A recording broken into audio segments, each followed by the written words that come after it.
అందరికీ నమస్కారం. నేను మీ కీర్తన దేవరాయ. ఇవాళ మనతో పాటు మన స్టూడియోలో ఉన్నారు celebrity astrologer, life coacher, Balatripura Sundari ఉపాసకురాలు డాక్టర్ ఆర్వి సుధా గారు. మరి ప్రతి నెల లాగానే మనం ఈ నెల కూడా ఈ అక్టోబర్ లో మేష ద్వాదశ రాశుల వారికి ఎలా ఉంటుంది, ఎలాంటి పరిహారాలు చేసుకొని వాళ్ళ జీవితాన్ని మంచి మార్గంలో పెట్టుకోవడానికి ఎలా ఉండాలి అనేది వివరించడానికి మేడం మన స్టూడియోలో ఉన్నారు. ముందుగా అడిగి తెలుసుకుందాం. మేడం నమస్తే. మేడం, ఈ అక్టోబర్ నెలలో మేషాది ద్వాదశ రాశుల వారికి ఎలా ఉంటుంది? దీనికంటే ముందు ఈ అక్టోబర్ నెలలో గ్రహస్థితి పాజిటివ్ గా ఉంటే కొంచెం ఇంకొంచెం పాజిటివ్ అవడానికి పరిహారాలు, నెగిటివ్ గా ఉంది అంటే కొంచెం పాజిటివ్ అవడానికి పరిహారాలు ఒకసారి వివరించండి. ఎప్పటికైనా లైఫ్ అంటే మిశ్రమమే, అంటే పాజిటివ్ ఉంటుంది, నెగిటివ్ ఉంటుంది, అది యాక్సెప్ట్ చేయాలి. ఓకే, అంటే ఏంటంటే ఇప్పుడు ఫస్ట్ గ్రహస్థితి మనం చూసుకోవాలి. ఎప్పటికైనా సరే అక్టోబర్ నెల ఫలితాలైనా సరే, ఏ నెల ఫలితాలైనా సరే, చాలా మంది ఏంటంటే మనకి కమెంట్లు కూడా పెడుతున్నారు, మీరేమో ఎక్కడెక్కడ గ్రహాలు ఉన్నాయో అవన్నీ పెడుతున్నారు అని. అవి చెప్పకుండా మనం చెప్పలేము అనమాట. గ్రహస్థితి తెలియకపోతే ఉత్తిని ఏదో చెప్పుకుంటూ వెళ్ళాలి అంటే అది ఏంటంటే జనరల్ ప్రెడిక్షన్స్ కింద అయిపోతుంది. ఎవరైనా చెప్పేయచ్చు. అంటే నీ మొహం చూసి మీకు ఫేస్ రీడింగ్ వచ్చాను అడుగుతూ ఉంటారు, ఏదో చెప్పేస్తే అది అయిపోయింది అంతే. ఇప్పుడు కొయ్య వాళ్ళు చెప్తారు, అలా అవుతుంది. సో అది తప్పని మనం ఏంటంటే ముందు గ్రహస్థితి ఎప్పుడు మాట్లాడుకుంటూ ఉంటాము. సో మనకి తెలిసిన విషయం ఏంటంటే 9 గ్రహాలు ఉన్నాయి. అందరికీ తెలిసిన విషయం ఏంటంటే గ్రహాలు మారుతూనే ఉంటాయి. మీ జాతకం ఒకటి, కానీ ఇప్పుడు గ్రహస్థితి అనేది ఇప్పుడు ఇంకోటి ఉంటుంది. ఇప్పుడు ఈ రోజు ఒకటి ఉంటుంది, రేపు ఒకటి ఉంటుంది, మనం చెప్పలేము అలాగా. సో ఈ గ్రహస్థితి అనేది పర్టికులర్ గా ఏంటంటే అన్ని మనకి ఎగ్జాక్ట్ మెజర్మెంట్స్ తోటి ఎక్కడ ఉంటాయి, ఏ డిగ్రీలో ఉంటాయి, ఇవన్నీ పెట్టి ఉంటారు అనమాట. కానీ మనం ఏంటంటే 9 గ్రహాలు మనకిచ్చిన పద్ధతి ప్రకారం 9 గ్రహాలు 12 రాసులు మనం మాట్లాడుకుంటాం. ఎందుకంటే ఈ గ్రహాలు ఈ 12 రాసుల్లోనే ఎక్కడో ఒక ఇంట్లో ఉండాలి, ఒక భావంలో గాని ఒక రాజులో గాని ఉండాలన్నమాట. సో ప్రస్తుతం ఎప్పుడైనా సరే ఈ అక్టోబర్ నెలలో ప్రస్తుతం మనం మాట్లాడుకునేది, ఎప్పుడైనా సరే నేను మాట్లాడేది ఫస్ట్ శని గ్రహం. నేను ఎప్పుడు శనీశ్వరుడు అంటూ ఉంటాను అనమాట. శనీశ్వరుడు ఎందుకు అంటున్నామంటే ఆయనే ఆయుకారకుడు, కర్మకు కూడా ఆయనే కారకుడు. కర్మ అంటే ఏంటి? మనం చేసే పనే మనకి కర్మ. దాంతో పాటే మనకి రిటర్న్స్ వస్తాయి, దాంతో పాటే మనకి బాధలు వస్తాయి. అంటే రోజువారు మనం ఏం పని చేస్తున్నాం దాన్ని బట్టి. సో ఎక్కువ కెరీర్ రిలేటెడ్ మనం శనికి మనం చెప్పుకుంటూ ఉంటాం అనమాట. సో శని గ్రహం ఇప్పుడు ప్రస్తుతం మనకి మీనంలో ఉన్నారు, ఆయన రిట్రోగ్రేషన్ లో ఉన్నారు. నవంబర్ 28 కి ఆయన ఏమో డైరెక్ట్ అవుతున్నారు. సో ఎవరెవరికి ఏలినాటి శని ఉంది, ఇప్పుడేమో కుంభరాశి వాళ్ళకి, మీన రాశి వాళ్ళకి, అలాగే మేష రాశి వాళ్ళకి ఏంటంటే ఏలినాటి శని ఉందన్నమాట. అలాగే మనం నెక్స్ట్ అన్నిటికన్నా మేజర్ బెనిఫిట్ గ్రహం అని చెప్పేది, బలంగా ఒక చోట కూర్చుంటారు, ఎక్స్పాన్షన్ ఎక్కువ ఇచ్చే గ్రహం ఏంటంటే మనకి గురు గ్రహం. సో గురువు ఏంటంటే ప్రస్తుతం మనకి ఏంటంటే మిథునంలో ఉన్నారు. ఆయన ఈ నెల 18th అక్టోబర్ ఆయన ఏమో కర్కాటకానికి వెళ్తున్నారు. ఆయన కర్కాటకానికి వెళ్ళినప్పుడు ఏమవుతుంది, ఆయన ఎగ్జాల్టేషన్కి వస్తారు, అంటే ఉచ్చ స్థితికి వస్తారు అనమాట. కుజగ్రహం గురించి, కుజుడు ప్రస్తుతం ఏంటంటే తులలో ఉన్నారు. తుల నుంచి 27th అక్టోబర్ వృశ్చికానికి వెళ్తున్నారు అనమాట. మళ్ళా మనం మాట్లాడుకోబోయేది ఇప్పుడేమో రాహు కేతువుల గురించి. రాహు ఏమో ప్రస్తుతం కుంభం, కేతు ఏమో సింహంలో ఉన్నారు. అలాగే మనం చూసాము అంటే సన్ అంటే ఏంటంటే అంటే మేజర్ ప్లానెట్, మనకి అన్ని బ్రైటెస్ట్ స్టార్ అని కూడా చెప్తూ ఉంటాము. సూర్యగ్రహం, సూర్యగ్రహం ఏమో మనకి 17th అక్టోబర్ కి తులకి వెళ్తున్నారు. ప్రస్తుతం ఏంటంటే కన్యలో ఉన్నారు అనమాట. అలాగే నెక్స్ట్ మనం చూడబోయేది ఏంటంటే శుక్రుడు. శుక్రుడేమో కన్యకి 9th అక్టోబర్ కి మూవ్ అవుతున్నారు అనమాట. ప్రస్తుతం వీనస్ కేతు కలయిక మనకి సింహంలో ఉందన్నమాట. అలాగే మనం చూసాము అంటే సన్ గురించి మనం మాట్లాడుకున్నాం. ఇప్పుడు ఆయన ఏంటంటే డెబిలిటేషన్ కి వెళ్తున్నారు. అంటే మనకి తులలో ఆయన డెబిలిటేట్ అవుతారు అనమాట. సో 17th అక్టోబర్ కి డెబిలిటేట్ అవుతున్నారు అనమాట. నెక్స్ట్ మనం మాట్లాడుకోబోయేది బుధ గ్రహం గురించి. బుధుడు ఏంటంటే ప్రస్తుతం మనం ఎగ్జాల్టేషన్ పొజిషన్ లో ఉన్నారు. ఆయన 3rd అక్టోబర్ కి ఆయన తులకి వెళ్తున్నారు. అలాగే మనం చూసాము అంటే 24th అక్టోబర్ కి వృశ్చికానికి వెళ్ళిపోతున్నారు. ఆయన ఫాస్ట్ మూవింగ్ ప్లానెట్ అనమాట. ఇవి గ్రహస్థితులు. సో మనం చూసాము అంటే ఒక ప్లానెట్ ఎగ్జాల్టేషన్ కి వెళ్తుంది జూపిటర్, అలాగే సన్ డెబిలిటేషన్ కి వెళ్తోంది. సో ఇవేంటంటే మనం చూసాము అంటే 12 రాసుల వారికి కొంతవరకు ఇబ్బందులు అనేవి మనకి ఎక్కువ కనిపిస్తున్నాయి అనమాట. అలాగే మనం చూసామంటే ఎవరికి బాగుంటుంది అంటే మనకి కర్కాటక రాశి వాళ్ళకి బాగుంటుంది, అలాగే సింహ రాశి వాళ్ళకి కొంతవరకు బాగుంటుంది, అలా కేతు ఉన్నప్పటికీ కొంతవరకు బాగుంటుంది. అలాగే ఏంటంటే కుంభరాశి వాళ్ళకి కొంత బాగుంటుంది, ధనుర్కి బాగుంటుంది, మకరానికి కూడా బాగుంటుంది. అలాగే మనం మాట్లాడుకోవాల్సింది వృషభానికి కూడా చాలా బాగుంటుంది అనమాట. కానీ ఏంటంటే మనకి తులలోనే మనకి సన్ డెబిలిటేషన్ అవుతున్నారు.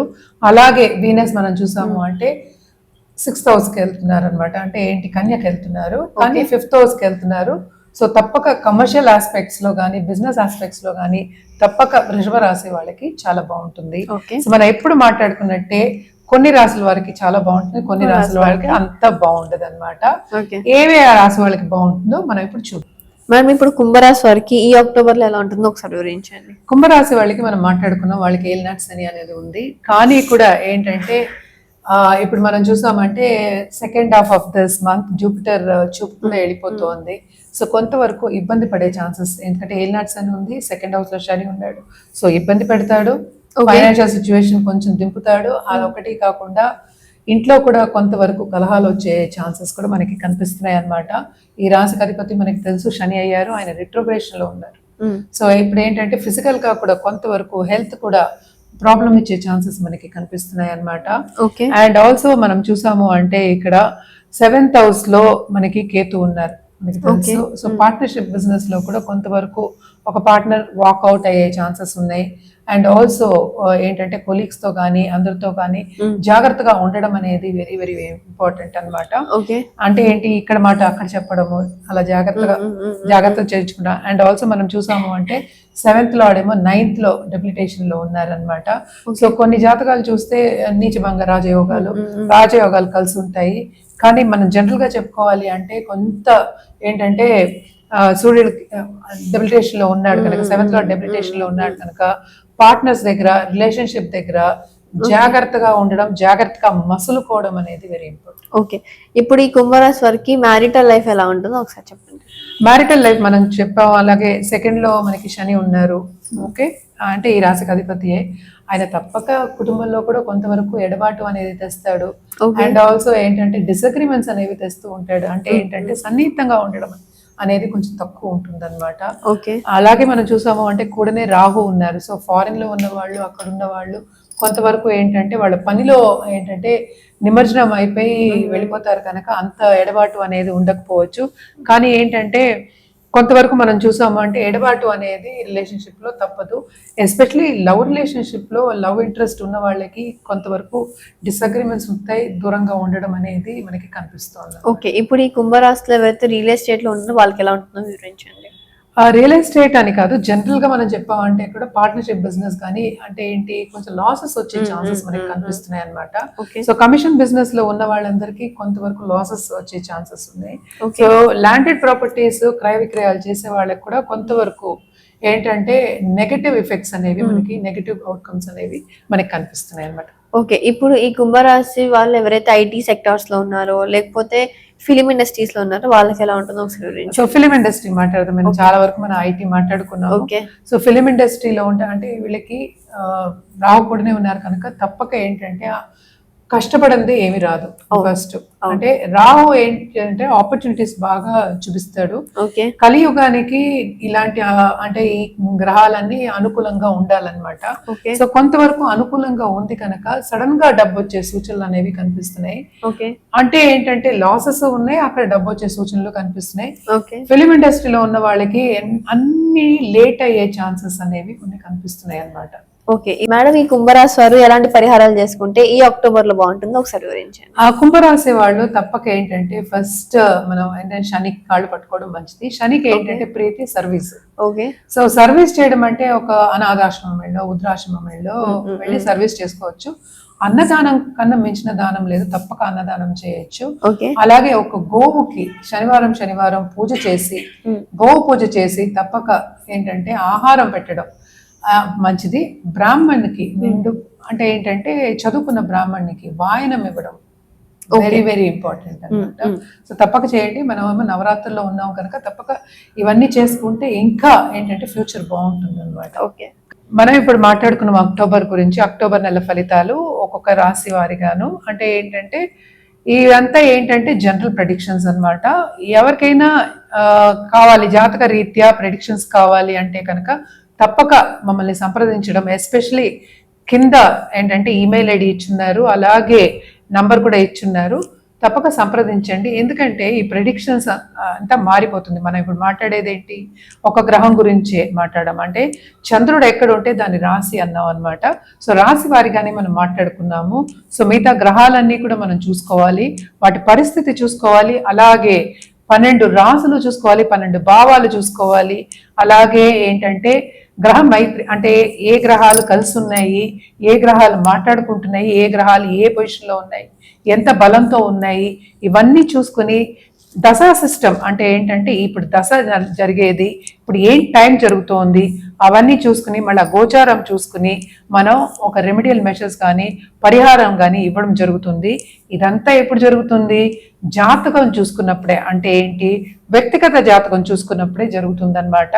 అది కూడా ఏంటంటే మనం మన దగ్గరికి రాకపోయినా ఎవరో ఒక మంచి పండితుడి దగ్గరికి వెళ్ళి జాతకం అంటే అస్ట్రాలజీ బాగా తెలిసిన వాళ్ళ దగ్గరికి వెళ్ళి చూపించుకుని పరిహారాలు చేసుకుంటే అది కరెక్ట్గా ఉంటుంది. అంటే ఏంటి, లైఫ్లో ఎవరైనా పైకి రావాలని అనుకుంటారు. సో తప్పక మీరు పైకి రావాలి, మీ గోల్ సాధించాలి, పాజిటివ్గా ఉండాలి, అన్నీ బాగుండాలి, హ్యాపీగా ఉండాలి అంటే తప్పక జాతక రీత్యా పరిహారాలు చేయడం అనేది వెరీ ఇంపార్టెంట్.